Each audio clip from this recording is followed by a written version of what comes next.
Bueno, como siempre es un placer estar por acá en este espacio que tenemos en el Centro Oncológico Costarricense. Una vez al mes tenemos, bueno, dos veces al mes tenemos un tema en particular. Y como ustedes saben, este tema del mes de agosto, que es la primera vez que hablamos de hecho sobre este tema, es em, el universo de las leucemias y los linfomas. La semana tras anterior estuvimos hablando sobre algunas características biológicas y hoy hablaremos sobre nuevas estrategias terapéuticas. Bueno, las leucemias y los linfomas son, como decía, un universo. Realmente son bastante complejas y bueno, afortunadamente tenemos muchos especialistas trabajando en este tema, tanto en investigación como en la clínica, ¿verdad? Desde oncólogos, hematólogos y bueno, todos los profesionales que están detrás del diagnóstico, que es importantísimo. Entonces hoy vamos a tratar de hacer un análisis un poco más biológico de eh, cómo se trata, por qué se trata de esa manera y hacia dónde van las nuevas estrategias terapéuticas. Obviamente, pues con la limitación de que no podemos entrar en tantísimo detalle porque, como siempre digo, cáncer es un término muy genérico para describir muchísimas enfermedades distintas. Y de hecho, bueno, como espero que haya quedado claro y si no, pues lo veremos de nuevo. Leucemias y linfomas son términos muy genéricos para un montón de enfermedades distintas. Y bueno, como les decía entonces, esta es la segunda charla del mes de agosto, enfoques terapéuticos, nuevos enfoques terapéuticos en linfomas y en leucemias. Y bueno, el año va volando, el próximo mes, ya septiembre, estaremos hablando primero el 8 de septiembre, que bueno, esto de nuevo no tengo la confirmación todavía, pero de momento seguiría siendo virtual a pesar de que dice presencial. La primera charla del 8 de septiembre que es sobre prevención y detección temprana de cáncer colorectal. Entonces ya entramos en un nuevo tema en septiembre que es cáncer colorectal. Y pues eventualmente la de la comunidad científica será un poco más sobre enfoques terapéuticos. Pero bueno, ustedes se acordarán del juego de la vez anterior y si no, vayan a ver la charla, vayan a ver la charla en el YouTube. Recuerden que estas charlas quedan todas grabadas en el canal de YouTube de el Centro Oncológico Costarricense. Em, estas dos imágenes, decía la diapositiva o la trivia de la semana tras anterior, si tenían que ver con la charla. Bueno, efectivamente, ya de hecho desde muy temprano habían puesto en el chat que sí, esta imagen de acá es una imagen que tiene que ver con una enfermedad conocida como mieloma múltiple, que ahora vamos a abordar también brevemente. Estas son lesiones líticas lamentablemente por una vía de señalización molecular muy específica en donde se activan células conocidas como osteoclastos. El mieloma múltiple genera lesiones como estas, ¿verdad? Y consecuentemente por la resorción ósea, hipercalcemia. Y bueno, el gallo este tenía que ver con el órgano conocido como bolsa o bursa de Fabricio, ¿verdad? Que es el sitio en donde maduran las células B en las aves, aunque bueno, en los mamíferos maduran en la médula ósea. Y bueno, básicamente habíamos hecho un análisis de la importancia del sistema linfático y del sistema hematopoyético. Y bueno, hoy vamos a verlo muy brevemente para poder entrar de fondo en el tema del tratamiento. El sistema linfático es importantísimo porque es un sistema básicamente de drenaje, pero tiene muchas funciones asociadas que normalmente se ignoran, ¿verdad? Que no solamente tienen que ver con el drenaje. Una de esas funciones tiene que ver con la absorción y el transporte de lípidos, ¿verdad? Básicamente hay unos sistemas de tubos quelíferos o lacteales que están asociados a las proyecciones apicales del intestino delgado, específicamente en estas proyecciones apicales de los enterocitos. Y pues básicamente tenemos unos conductos, ¿verdad? Que se conocen como lacteales, como decía, o tubos quelíferos, que empiezan a absorber partículas que conocemos como kilomicrones, ¿verdad? Básicamente, esos kilomicrones se transportan a través del sistema linfático y pues eventualmente drenan al sistema sanguíneo. Entonces es una de las funciones importantes. Em, Cuando hablamos también de hematopoiesis, vimos que, bueno, normalmente la hematopoiesis durante la etapa del desarrollo embrionario y fetal ocurre en diferentes órganos, como por ejemplo en el hígado, pero una vez que nacemos ya a nivel postnatal, ocurre principalmente o a través, digamos, de la infancia y luego en la vida adulta, principalmente en la médula ósea de huesos largos, como por ejemplo, bueno, el fémur, que es el caso clásico. Em, y decíamos que la hematopoiesis es bastante compleja porque una sola célula, que se conoce como HSC por sus siglas en inglés, célula madre hematopoyética, tiene la potencialidad de formar dos principales linajes, ¿verdad? Un linaje que va a ser el mieloide, un linaje que va a ser el linfoide. ¿Y por qué se llaman así? Bueno, porque el linaje mieloide básicamente da origen a un montón de células que tienen que ver con diferentes funciones. Por ejemplo, megacariocitos terminan formando plaquetas, eosinófilos, basófilos y neutrófilos son lo que conocemos como granulocitos, son células bastante importantes para la defensa contra patógenos, contra bacterias, en procesos de alergia, por ejemplo. Entonces, bueno, en general, contra parásitos son bastante importantes.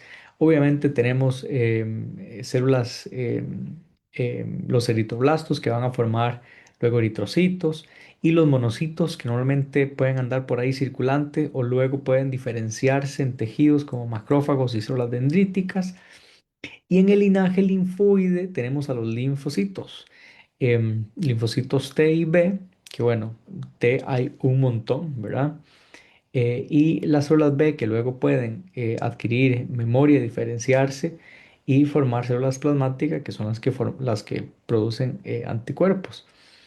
Y también tenemos las NK, que curiosamente las NK, a pesar de ser del sistema innato, están más relacionadas con el sistema linfoide. Entonces, ¿por qué saber esto es importante? Bueno, porque las leucemias y los linfomas normalmente afectan a estas células, ya sea al progenitor mieloide o al progenitor linfoide, o como es más común, por lo menos en el caso de los linfomas, es común que se afecte células un poco más maduras. En el caso de las leucemias, puede ocurrir que se afecten progenitores, pero también pues, células más maduras. Normalmente en las leucemias mieloides lo que vemos es alteración de progenitores, de blastos, como conocemos. Y en algunos casos, como en la leucemia mieloide crónica, se ven ya alteraciones que tienden un poco más hacia células más diferenciadas, más hacia granulocitos. Entonces, en general, tenemos tres términos grandes, tres términos sombrilla para las neoplasias hematológicas, como también conocemos a estas neoplasias que les conocemos, o estos cánceres, digamos, que les conocemos como leucemia y linfoma. Normalmente lo mejor es llamarles neoplasia hematológica, porque realmente no tienden a formar un tumor, ¿verdad? Aunque, por ejemplo, en los linfomas suelen haber crecimientos, por ejemplo, en nódulos linfáticos, en realidad no se forma un tumor per se, un tumor sólido como se ve en otros cánceres, como por ejemplo en mama o en hígado o en cerebro. Entonces, la leucemia es solo un término genérico, ¿verdad? Para describir un montón de enfermedades que normalmente se clasifican como crónicas o agudas, ahora lo vamos a ver, y el linfoma es todavía una sombrilla más grande que básicamente clasifica dos grupos, linfoma Hodgkin, no Hodgkin, pero en realidad el linfoma no Hodgkin es una sombrilla enorme de diferentes enfermedades que pueden ser eh, más, unas más agresivas que otras. Y el mieloma múltiple es una categoría normalmente aparte porque afecta específicamente a las células plasmáticas y tiene un curso completamente distinto, se diagnostica distinto que los linfomas o las leucemias y normalmente tiene una clínica muy distinta. Mientras que la leucemia y los linfomas comparten ciertos síntomas y ciertos signos, ¿verdad? Y bueno, de hecho, a partir de cuáles son esos signos y síntomas es que se puede sospechar si si es tal vez una leucemia aguda o una leucemia crónica. Pero bueno, en general, algunos de los síntomas compartidos o que podrían verse en ambas enfermedades es fiebre, podría haber sudoración nocturna, podría haber, por ejemplo, anemia. Es normal que haya fatiga justamente vinculado a la anemia. Pueden haber sangrados, moretones, ¿verdad? Por un tema de trombocitopenia. Justamente en las leucemias lo que sucede es que empiezan a haber crecimientos descontrolados de las células progenitoras en la médula ósea que al final pues termina por em, mm, generar una pérdida, ¿verdad? O una carencia de otras células que son importantes como trombocitos, ¿verdad? Que es lo que genera trombocitopenia o, por ejemplo, pues de eritrocitos, que es lo que genera la anemia. Y esta gran producción de blastos puede generar también un crecimiento del vaso, un crecimiento del hígado, que es lo que se conoce como hepatomegalia o esplenomegalia. En algunos casos, como en leucemia linfocítica aguda, pueden haber o pueden aparecer también dolores en el hueso. Entonces, en general, es importante que tengamos en cuenta, digamos, que estos no son signos o síntomas muy específicos. De hecho, en algunos tipos de leucemias o hasta en linfomas, el diagnóstico, sobre todo en personas mayores, es incidental, ¿verdad? Por un examen de sangre, por alguna otra razón, que se vio que tenía pues leucocitosis y, y, pues entonces en ese caso ahí se empiezan a hacer estudios, pero no es siempre una sintomatología específica. Entonces, como les decía, las leucemias, habíamos visto, tienen estas dos divisiones, mieloides y linfoides. En las mieloides tenemos también la complicación de que hay diferentes divisiones, ¿verdad? Tenemos lo que se conoce como síndromes mielodisplásicos, que son otro grupo de enfermedades que podrían progresar a leucemia aguda. Y tenemos en el grupo de neoplasias mieloproliferativas la leucemia mieloide crónica, ¿verdad? Entonces tenemos dos leucemias clásicas comunes, la leucemia mieloide aguda y la mieloide crónica. Y esto de aguda y crónica tiene que ver con la ventana de tiempo en que se presentan estos síntomas, ¿verdad? La leucemia mieloide aguda, normalmente estamos hablando de que hay una evolución de un par de semanas, un mes máximo, mientras que en la mieloide crónica hablamos de meses o años, ¿verdad? Y también tiene una distribución etaria distinta, ¿verdad?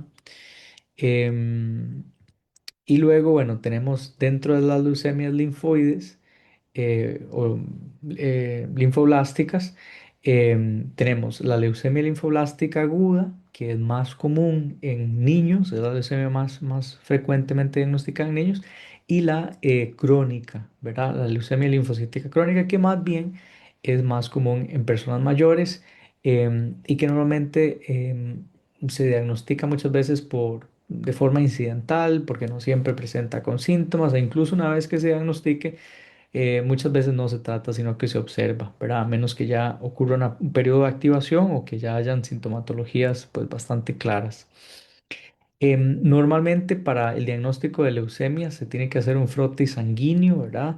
Y ese frotis sanguíneo va a confirmar que hay una presencia de blastos en sangre que no debería de estar ahí. El gold standard, sin embargo, es una aspiración de médula ósea en donde se va a hacer un análisis de esas células y se pueden hacer también análisis de una técnica que se conoce como citometría de flujo, que realmente es la que permite determinar si es una leucemia B o una leucemia T o pues en general qué marcadores tienen esas células, ¿verdad? Entonces, bueno, entramos un poco así a repasar rápidamente estos cuatro tipos de leucemias. Recordemos ALL por sus siglas en inglés, leucemia linfoblástica aguda, más común en niños, es de progresión muy rápida, o sea, en términos de semanas vamos a ver las sintomatologías. Estas sintomatologías tienen que ver de nuevo con un crecimiento exacerbado de células en la médula ósea que van a empezar a em, reducir el número de células importantes como eritrocitos, entonces esto puede llevar a anemia, puede llevar a fatiga, trombocitos, que puede llevar básicamente a trombocitopenia y esto genera, por ejemplo, sangrados. moretones, puede generar, por ejemplo, esplenomegalia, hepatomegalia, y bueno, esto tiene complicaciones per se. Sin embargo, bueno, el pronóstico suele ser bueno, y esto ha cambiado mucho conforme los años. Vean ustedes que para la década de los 60, 70 el pronóstico era bastante malo. A los 10 años, ahora a 10 años estamos hablando de que es básicamente más del 90% de los pacientes está vivo. La leucemia mieloide aguda, ¿verdad? Porque esta es linfoblástica aguda, o sea, en el linaje linfoide. La leucemia mieloide aguda es más común en adultos mayores. También puede pasar no tanto en niños, digamos, en jóvenes, en adolescentes, pero es más común en adultos. Y de hecho, la leucemia mieloide aguda en adultos jóvenes o en adolescentes es distinta a la que ocurre en adultos, sobre todo mayores de 65 años, que es lo más común. Estas pueden progresar muy rápido, igual, por eso el nombre agudo.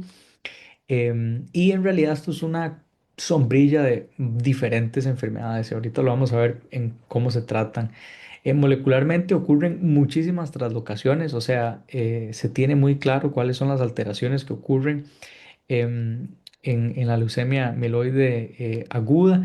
En la linfoblástica también, en algún porcentaje ahí son Filadelfia positivo. Ahora vamos a ver qué significa esto.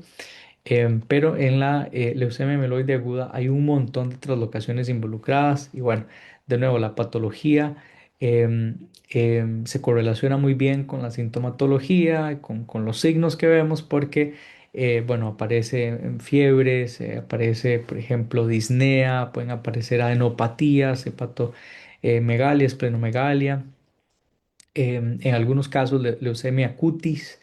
Y bueno, en general los síntomas corresponden muy bien a esta depresión de células en la médula ósea.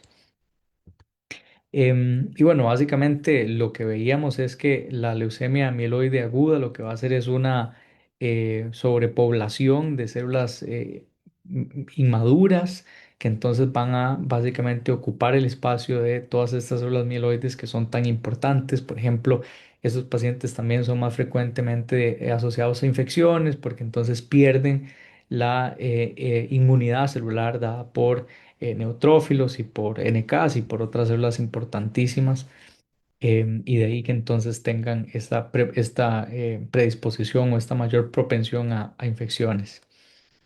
En la leucemia linfocítica crónica, lo que sabemos es que son, bueno, normalmente pacientes ya de más de 50, 60 años.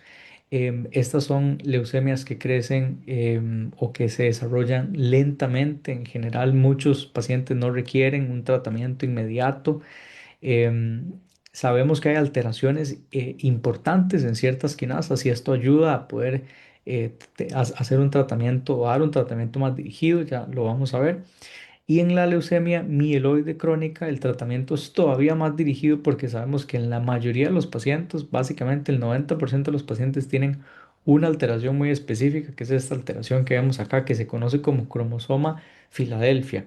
Y eso es porque se descubrió en Filadelfia, en Estados Unidos, pero es básicamente una translocación. Un pedazo del cromosoma 9 se fusiona con un pedazo del cromosoma 22, y entonces forma lo que se llama una proteína quimérica, que es una proteína que se altera, de hecho es una quinasa. Ese cromosoma Filadelfia también puede estar presente en algunos casos de leucemia linfoblástica aguda en niños, pero eso es un 10-20%, mientras que en la leucemia mieloide crónica, ¿no? Que es una enfermedad ya de un avance pues más gradual, más lento, esta translocación que se conoce como PCR-ABL es pues mucho más común. Y habíamos visto, bueno, que los linfomas sería imposible poder en una sola charla hablar de los linfomas, porque son muchísimos, pero que se clasifican en dos grandes grupos, ¿verdad? Hodgkin, no Hodgkin, por este señor que los describió por primera vez hace muchos años, de hecho en 1800 y resto, en los 30, en donde este señor pues hablaba de alteraciones, ¿verdad? De ganglios, y ciertas sintomatologías y signos que hoy se ven, ¿verdad? Como por ejemplo lo que se conoce como los síntomas B, pérdida de peso inexplicable, por ejemplo, sudoraciones nocturnas, fatiga, fiebre, falta de aire o falta como dificultad al respirar. Estos son síntomas que no se pueden ignorar, síntomas y signos que no se pueden ignorar. Aunque son dos universos muy amplios, la importancia de esto es que, bueno, normalmente el linfoma Hodgkin ocurre en edades más tempranas, aunque, bueno, tiene dos picos, normalmente en los 20, 30 y luego de los 50. Y aunque hay que hacer tratamientos quimioterapéuticos agresivos, en realidad la supervivencia es bastante alta, afortunadamente. Mientras que en el linfoma no Hodgkin, como hay tantos tipos, ¿verdad? Hay algunos que son más indolentes, otros son más agresivos. Pues en algunos tipos agresivos la supervivencia ha mejorado mucho y ahora vamos a ver que justamente por este montón de nuevas terapias, pero sigue siendo todavía un reto muy grande. Pero ahí vean lo que les decía, esta linfoma no Hodgkin es en realidad un grupo de un montón de enfermedades distintas. El más común es el linfoma de células B eh, difuso, que es más o menos casi el 50% de los casos. Y bueno, el Burkitt, que es normalmente de zonas endémicas en África, también asociado a una translocación.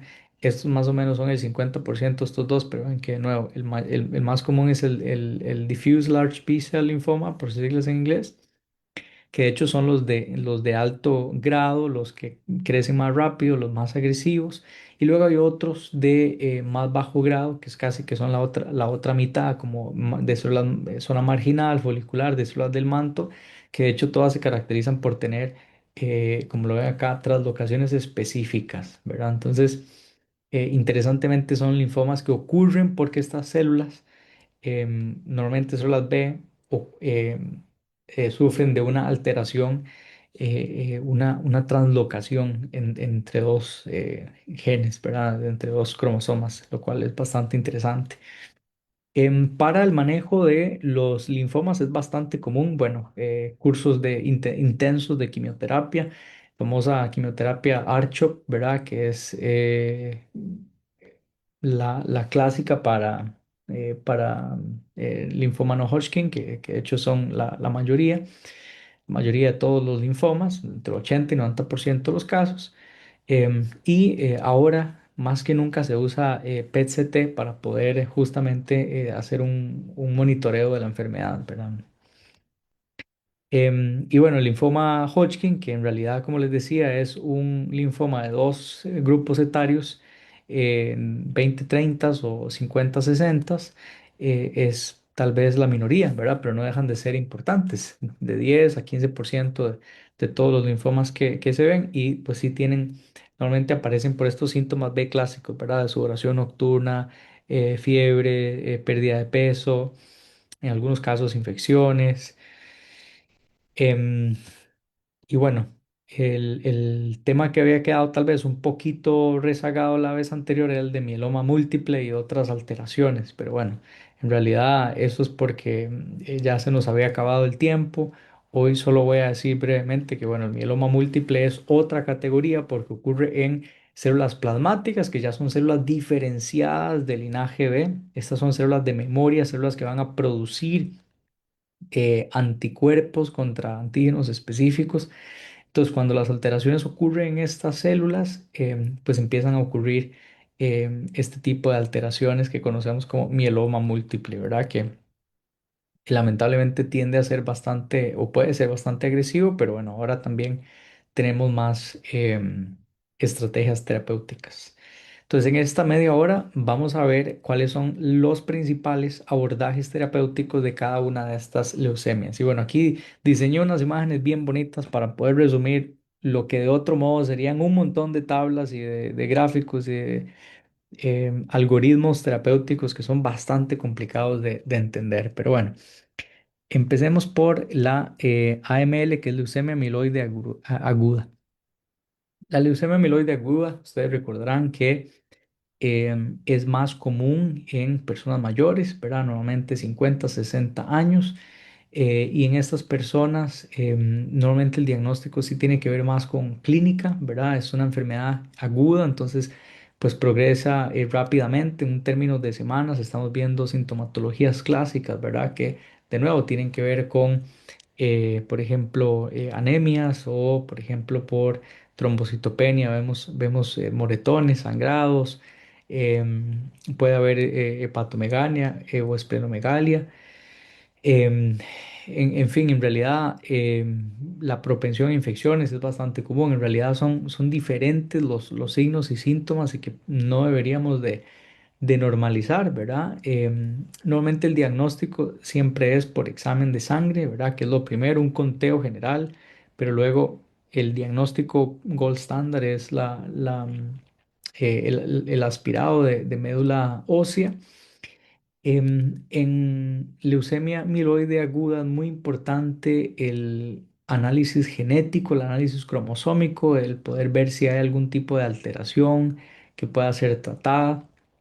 De hecho, digamos, el estándar es la quimioterapia, que es lo que se utiliza como terapia de inducción y consolidación, que es básicamente esto que ustedes ven aquí abajo, o sea, en el plan de tratamiento de la leucemia mieloide aguda está esta idea de que la inducción es el proceso mediante el cual vamos a dar quimioterapia intensiva, especialmente a los pacientes que pueden tolerarlo, para poder tratar de eliminar todas las células que sean posibles. Em, y esto normalmente sigue a un periodo de remisión que se tratará de consolidar con más quimioterapia para poder erradicar toda aquella enfermedad que quede. En los casos, como les decía, en donde se hace un análisis genético y se encuentran algunas alteraciones, una muy clásica es, por ejemplo, IDH o FLT3, ya hay terapias más específicas, más dirigidas, ¿verdad? Que se pueden combinar con quimioterapia para estos pacientes. Lamentablemente hay pacientes que no pueden recibir estos cursos agresivos de quimioterapia. Entonces normalmente en estos pacientes se dan combinaciones un poco menos agresivas como azacitidina con decitabina y venetoclax, em, que bueno, normalmente controla la enfermedad y tiende a mejorar bastante la calidad de vida. Lamentablemente, algunos de estos pacientes van a sufrir un relapso, ¿verdad? Van a tener una recaída, como se conoce popularmente. Entonces, en esos pacientes en donde hay un relapso o en pacientes de muy alto riesgo, básicamente se considera el trasplante de células madre, que ya casi lo vamos a ver en más detalle. Y bueno, obviamente siempre el cuidado paliativo y de soporte es importante considerarlo.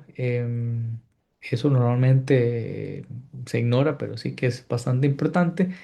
Y bueno, hay un subtipo de leucemia mieloide aguda, que se conoce como APL por sus siglas en inglés, promielocítica, que se trata de forma distinta, ¿verdad? Se trata con ácido retinoico y un derivado ahí del arsénico, y que en realidad es bastante efectivo. Entonces, ¿cuál es la idea del trasplante de células madre? ¿Cómo funciona? Bueno, específicamente para leucemia mieloide aguda en pacientes en donde hay relapso, pacientes de alto riesgo, se prefiere lo que se conoce como un trasplante de células madre eh, alogénico. Entonces hay dos diferentes enfoques. Uno es el alogénico, otro es el autólogo. Entonces, el halogénico es cuando un donante que es compatible dona em, médula ósea, ¿verdad? Células específicamente que puedan eventualmente generar una nueva población de células en la médula ósea del paciente. La otra opción se conoce como trasplantes autólogos y auto viene de sí mismo, o sea, estos son células que se obtienen del mismo paciente, de la médula ósea, se congelan, se le da al paciente una dosis alta de quimioterapia y luego se le vuelven a introducir estas células madre para que puedan repoblar, ¿verdad? Su médula ósea, pues eventualmente pues todo el sistema circulatorio y demás, ¿verdad? Entonces, Así es más o menos como funciona el tema del trasplante y la decisión depende mucho del tipo de cáncer. Realmente para leucemia mieloide aguda se considera, para leucemia linfoblástica aguda se considera, pero no tanto. La mayor aplicación es en leucemia mieloide aguda. Bueno, y justamente en la leucemia linfoblástica aguda, ¿verdad? Que recuerden, esta es la que tiene que ver sobre todo con enfermedad pediátrica. Normalmente lo vamos a ver en adolescentes o en niños. Em, Como es una enfermedad aguda, suele aparecer o suelen verse síntomas o signos de forma temprana, rápida, en un par de semanas. Y de hecho, dependiendo de cuál célula esté afectada, ¿verdad? Si es B o T o dependiendo del estado de la enfermedad, pueden aparecer ya, digamos, signos o síntomas mucho más complejos asociados con hepatomegalia o esplenomegalia o ya crecimientos en otras zonas, ¿verdad? Em, entonces, el diagnóstico es muy similar, se tiene que hacer un análisis, bueno, un frotis va a ser el primer paso normalmente, pero el gold standard es un análisis de médula ósea, un análisis de inmunofenotipo, normalmente esto se hace por citometría, flujo, un análisis de mutaciones y análisis de cromosomas o cariotipos. Esto es bastante importante porque un porcentaje de pacientes tiene ese cromosoma Filadelfia, que es más común en la leucemia mieloide crónica, ¿verdad? Em, entonces, en esos casos de donde hay alteración BCR-ABL, esos pacientes, aparte de quimioterapia, eh, pueden recibir esta terapia dirigida o en algunos casos la terapia dirigida de forma exclusiva, ¿verdad? Que lo que hace es que se une a BCR-ABL, ¿verdad? Pero para la mayoría de pacientes que no tienen esa alteración, la quimioterapia se sigue en un ciclo o en un programa claro de inducción, consolidación y mantenimiento, ¿verdad? Donde inducción es básicamente una quimioterapia agresiva de múltiples tipos de fármacos o drogas. Luego la consolidación, ¿verdad? En donde básicamente intensificamos, en donde aquí queremos eliminar toda enfermedad residual. En algunos casos se considera trasplante, menos que en leucemia mieloide aguda. Y lo importante es, bueno, mantener una terapia durante el tiempo que pueda prevenir el relapso por básicamente meses o años. Em, y bueno, revisar constantemente la enfermedad residual, ¿verdad? Mínima que pueda aparecer, que pueda estar por ahí. Y en algunos casos ya se están empezando a incorporar, sobre todo cuando hay enfermedad refractaria, o sea, cuando el paciente tiene una recaída, como se dice popularmente, un relapso. Entonces ya empezamos a hablar de dos terapias específicas, inmunoterapia y células T, CAR T cells. ¿Cómo funciona el tema de la inmunoterapia? Bueno, tenemos dos terapias específicas. Uno que se llama, bueno, esto es un anticuerpo, un conjugado, droga anticuerpo, por sus siglas en inglés, Antibody Drug Conjugate, y se llama inotuzumab ozogamicin o ozogamicin en inglés, ozogamicina. Que bueno, lo importante es recordar que este anticuerpo se va a unir a el antígeno CD22 y este CD22, ¿verdad? Normalmente reconoce células B y lo que hace es que cuando se incorpora, ¿verdad? Cuando se incorpora a la célula B es endocitado, o sea, se incorpora a la célula y tiene un, digamos, quimioterapéutico asociado. Entonces, ese quimioterapéutico se libera dentro de la célula y eso suele ser bastante efectivo. La otra terapia que se está empezando a utilizar y a ensayar en diferentes ensayos clínicos, valga la redundancia, es blinatumomab, que eh, es lo que se conoce como un bispecific T-cell engager. Esto es básicamente un anticuerpo que tiene dos lados, ¿verdad? o dos anticuerpos. Em, Uno que se une a células T y otro que se une a las células cancerígenas. Entonces, básicamente lo que hace es juntar célula T con célula cancerígena para que la célula T pueda destruir a la célula cancerígena. Y el CAR T-cell es un poco más sofisticado. Es muy sofisticado, muy complejo y es muy caro. O sea, es una estrategia muy interesante, muy elegante, muy eh, impresionante y tiene muy buenos resultados en leucemia linfoblástica aguda, pero es exageradamente caro. Ya van a ver ustedes por qué. Lo primero que tiene que pasar es que hay que remover células T del paciente.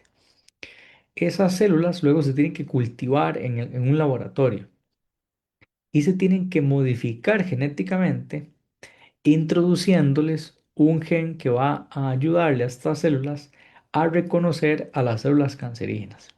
Entonces, después esas células se tienen que crecer por millones para poder incorporárselas o introducirlas al paciente de nuevo. Entonces, este ciclo, ustedes se pueden imaginar que en la vida real, entre sacarle las células al paciente, cultivarlas, editarlas genéticamente, crecerlas, eso ocupa los estándares de calidad más altos que ustedes se puedan imaginar. Ocupa todo una capacidad instalada enorme, un recurso humano sumamente preparado. Y bueno, todo el tema de la edición genética y luego el análisis genético que hay que hacer para validar que estén modificados y bueno, crecer estas células, poder introducirlas en el paciente. Estamos hablando de que esta terapia anda entre medio millón y $1 millón por paciente. Entonces, definitivamente, por más atractiva que sea la terapia, todavía no es accesible para la mayoría de los pacientes. Y bueno, como les decía, este cromosoma Filadelfia está presente en un porcentaje pequeño, 10-20% de estas leucemias linfoblásticas agudas, pero es el principal hallmark o la principal alteración molecular en las leucemias mieloides crónicas. En las leucemias mieloides crónicas, vamos a ver entonces esta alteración BCR-ABL, ¿verdad? Que es esta translocación entre el cromosoma 922, este cromosoma Filadelfia. Y la ventaja es que, bueno, no se necesita quimioterapia, ¿verdad? Para estas leucemias en específico se da una terapia dirigida en donde se da un inhibidor de quinasa específicamente para esta translocación, esta proteína quimérica BCR-ABL. Imatinib, que fue hecho el primer inhibidor de quinasa aprobado allá en el 2001, em, funcionó fantásticamente y cambió muchísimo el pronóstico de los pacientes. El problema es que los pacientes desarrollan resistencia a la terapia y entonces se necesitan otras generaciones, ¿verdad?, de inhibidores. Entonces, si se da imatinib y hay resistencia, se da dasatinib y ya hay hasta tercera y cuarta generación nilotinib, bosutinib, que son todos inhibidores de quinasa justamente que bloquean esta interacción o esta proteína quimérica BCR-ABL. La ventaja de esta alteración es que se puede monitorear en sangre, entonces básicamente eh, a través de una PCR se puede cuantificar, ¿verdad?, la presencia de esta proteína quimérica y entonces en realidad se puede monitorear la enfermedad muy bien. Em, en algunos casos, se consigue lo que se conoce como remisión libre de tratamiento, ¿verdad? Donde a algunos pacientes se les detiene este inhibidor, que en teoría debería ser por vida, ¿verdad? O ese era el consenso. Pero cuando han obtenido una respuesta durable y profunda, se conoce profunda en el sentido de que no se detecta el marcador de esa translocación por ningún lado, de ninguna forma, entonces, básicamente, a estos pacientes se les detiene el tratamiento, pero obviamente estos pacientes siguen requiriendo monitoreo, ¿verdad? Y en algunos casos hay pacientes que avanzan hacia una fase un poco más blástica, más acelerada, más de tipo aguda. Y entonces ya sí, en esos pacientes pues se tienen que considerar ya estrategias más urgentes, ¿verdad? De tratamiento, como puede ser quimioterapia o ya un trasplante de células madre, ¿verdad? En el caso de pacientes que han respondido mal, ¿verdad?, a estos inhibidores de quinasa.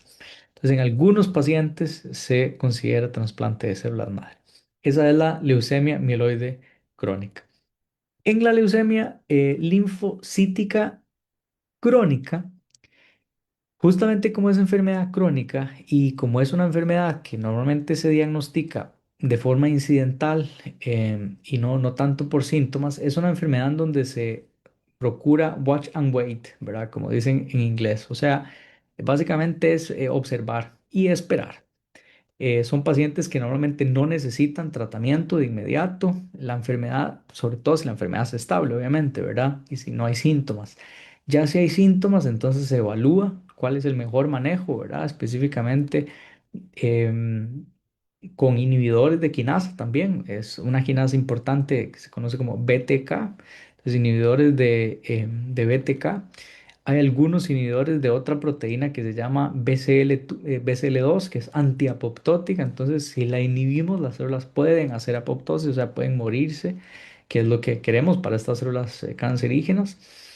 Y en algunos casos, tenemos también enfoques en donde se combinan otros inhibidores de BCL2 con anticuerpos anti-CD20, ¿verdad? Que es como la terapia, digamos, más clásica, más tradicional. Em, y bueno, lo más reciente también es la quimioinmunoterapia o los anticuerpos, ¿verdad? Que rituximab es como el clásico que se ha usado por mucho tiempo y bueno, hay otros que se han venido también estableciendo más recientemente. Entonces, básicamente ya la quimioinmunoterapia se usa en algunos pacientes solamente porque la mayoría responde bastante bien con inhibidores de BTK o BCL2 o bueno, anticuerpos anti-CD20. Y ya sí, si hay escenarios en donde la leucemia se convierte en una leucemia resistente, entonces normalmente se recomienda terapia celular o trasplante en algunos casos ya más selectos. Pero en general esta es una leucemia que avanza de forma lenta, que normalmente tiene buen pronóstico y que en muchos casos se trata solamente con observación. Bueno, vamos a ver cómo vamos con el tiempo, estamos bien todavía. En los linfomas, como esto es un universo enorme, entonces voy a resumirlo en una sola figura. En algunos casos, en los linfomas, sobre todo en los linfomas no Hodgkin, en los linfomas que son de crecimiento lento, como un linfoma folicular, por ejemplo, normalmente se monitorean solamente con observación en el tiempo, ¿verdad? Y se comienza tratamiento si hay, pues, sintomatología, ¿verdad? O si se desarrolla algún tipo de progresión. Normalmente el tratamiento más común para linfomas es la quimoinmunoterapia, ¿verdad? Es una serie de combinaciones de quimioterapias. Ya vimos que, por ejemplo, para non-Hodgkin, R-CHOP, la combinación R-CHOP es la más común, pero también con ciertas terapias de anticuerpos, ya ahora vamos a ver cuáles. Y en realidad esto se trata con intención curativa, ¿verdad? Esa es la ventaja. En algunos linfomas localizados, tempranos se usa radioterapia, se puede usar también para manejo de síntomas, pero no es que sea una terapia única, ¿verdad? Se maneja dentro del espectro de terapias en conjunto. Em, en algunos linfomas es importante el tratamiento específico con ciertos anticuerpos como rituximab o brentuximab.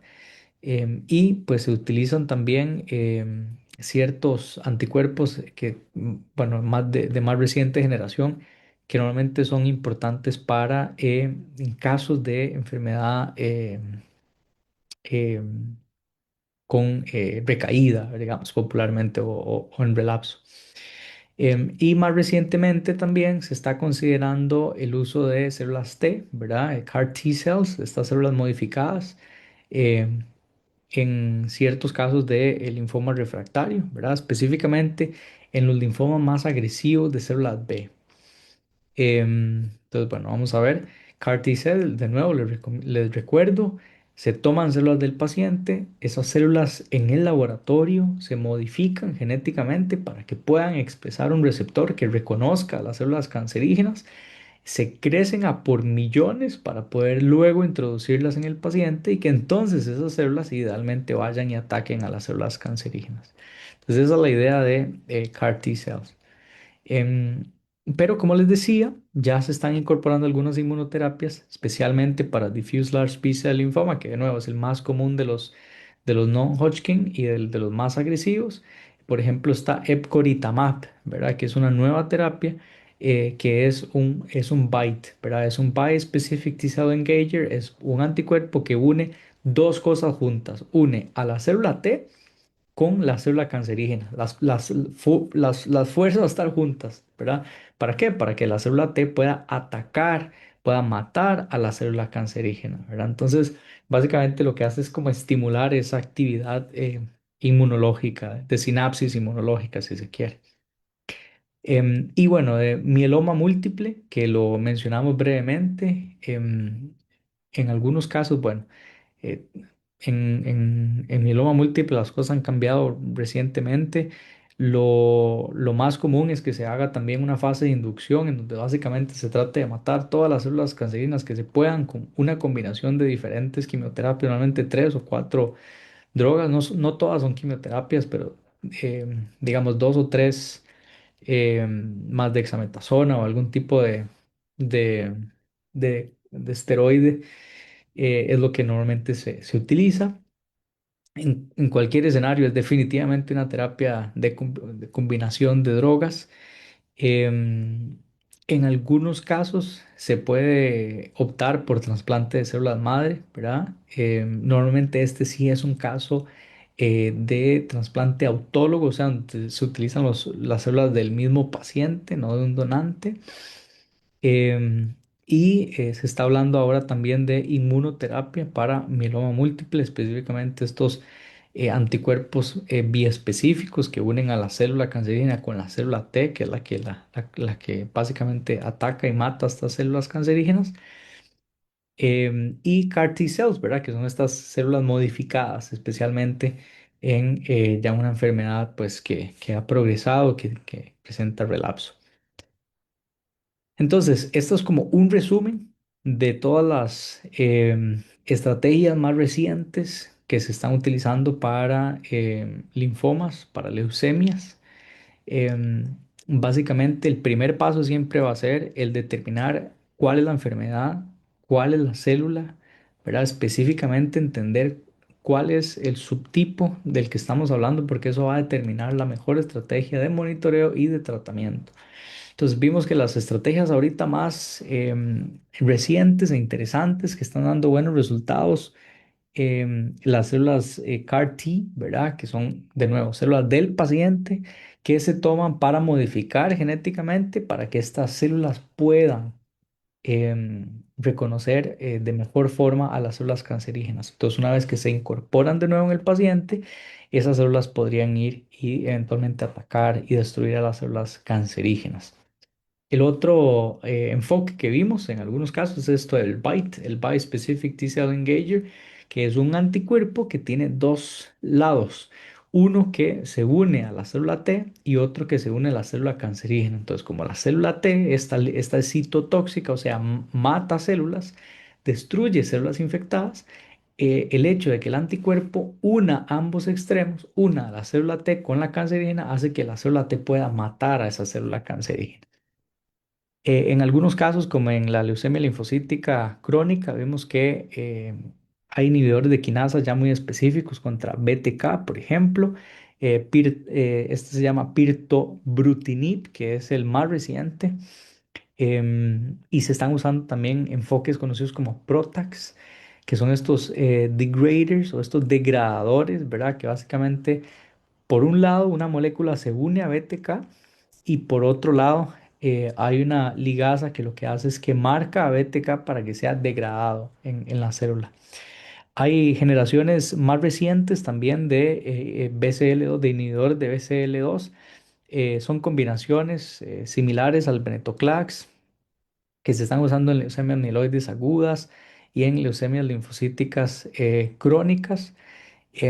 Y bueno, el caso de del antibody drug conjugate o el conjugado anticuerpo droga que vimos también en algunos casos de leucemia amiloide aguda, en donde básicamente tenemos un anticuerpo que se une a diferentes quimioterapias, ¿verdad? Entonces, cuando ese anticuerpo entra a la célula, se endocita, o sea, es internalizado y entonces se libera esta quimioterapia que básicamente lo que hace es, pues, destruir ya sea inhibir la polimerasa o la topoisomerasa o de alguna manera alterar la función normal de la duplicación del ADN o del crecimiento celular, etcétera. Y bueno, termina por matar a las células cancerígenas. Entonces eso es lo que tenemos para hoy. Sé que es mucha información y si no lo doy así de forma como rápida y condensada, pues no queda un mensaje claro y contundente. Pero bueno, este es el espacio para em, preguntas. Vamos a ver, ya hay una pregunta por acá. Doctor, habló de costos de CAR T cells, pero trasplante de células madres más accesible en privado o accesible en público. Bueno, esta es una muy buena pregunta. En realidad no tengo la comparación del costo en Costa Rica. Em, pero bueno, acá en el NHS, que es en el sistema de salud público en Inglaterra, que es, digamos, equivalente a la caja, en realidad más caro en privado. Entonces, ese sería un buen dato para buscar en Costa Rica. No lo tengo muy claro, em, pero es un buen punto. Y bueno, voy a esperar a ver si hay más preguntas. En el entretanto voy a averiguar sobre esto.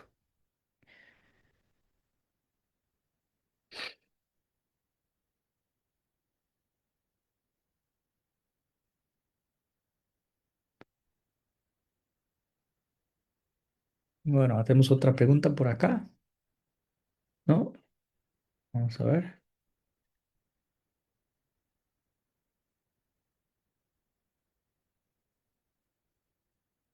Sí, probablemente en el sector privado el costo podría llegar a los 100, 120 mil dólares.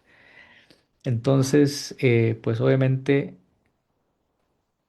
puede que sea más costo efectivo hacerlo en hospitales públicos como en el San Juan de Dios, que sé que se hace. Pero sí, en el sector privado puede llegar a los 100, 120 mil dólares. Sí, el rango de precios es muy, muy amplio, de hecho. Entonces, sí, de hecho el máximo que veo acá es de, sí, 100, 150 mil, 170 mil dólares. Bueno, si no hay más preguntas o comentarios, entonces podemos dejarlo por acá. De todas maneras, la charla queda en YouTube y em,